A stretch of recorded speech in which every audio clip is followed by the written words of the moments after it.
ولا ايه؟ لا بس كل ما افكر ان اليوم ده هيعدي علينا واحنا مش مع بعض بموت. وحشتني اوي. احنا يمكن نكون سيبنا بعض بس انا حاسس ان احنا هنرجع. صح؟ طب انت فاضية؟ ينفع اكلمك بعدين؟ اكلمك كده؟ صوتك متغير كده ليه؟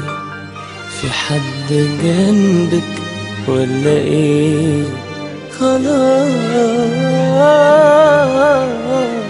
فهمت وهقفل، بس قبل ما اقفل سلميلي عليه وقوليله ياخد باله منك زي ما كنت انا بخاف عليكي، ويحاول على قد ما يقدر يحميكي ويحافظ عليكي. وقوليله ياخد باله منك زي ما كنت انا بخاف عليكي، ويحاول على قد ما يقدر يحميكي ويحافظ عليكي.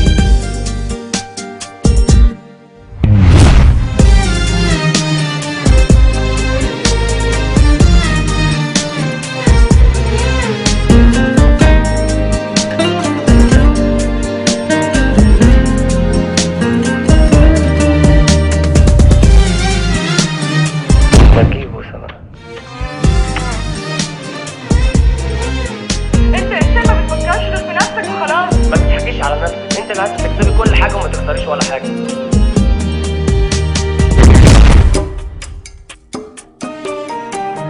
ليه عملتي كده مع واحد حبك كده؟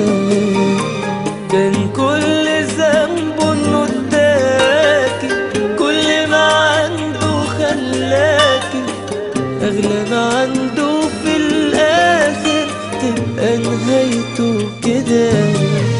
فرحانة باللي جنبك طبعا، ما هو زيك وشبهك فعلا، بكرة هيعمل فيكي زي ما عملتي كده.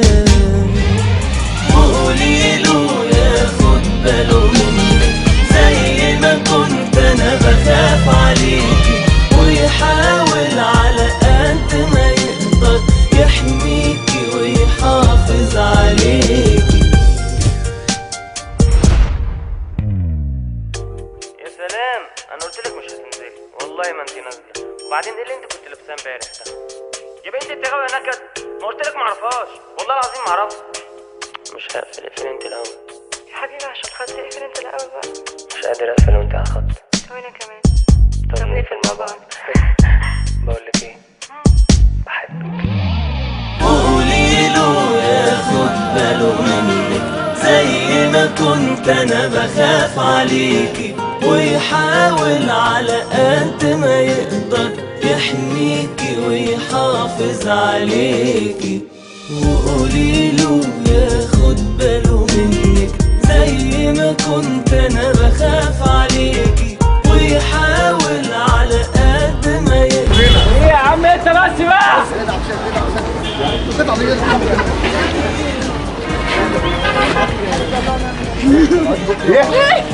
حسبي الله ونعم الوكيل. يلا ندعي على عبشات. بصراحة بقيت مش على بعضي، وصحابي خدوني ورحت لقيتها شبه محمد الزكي.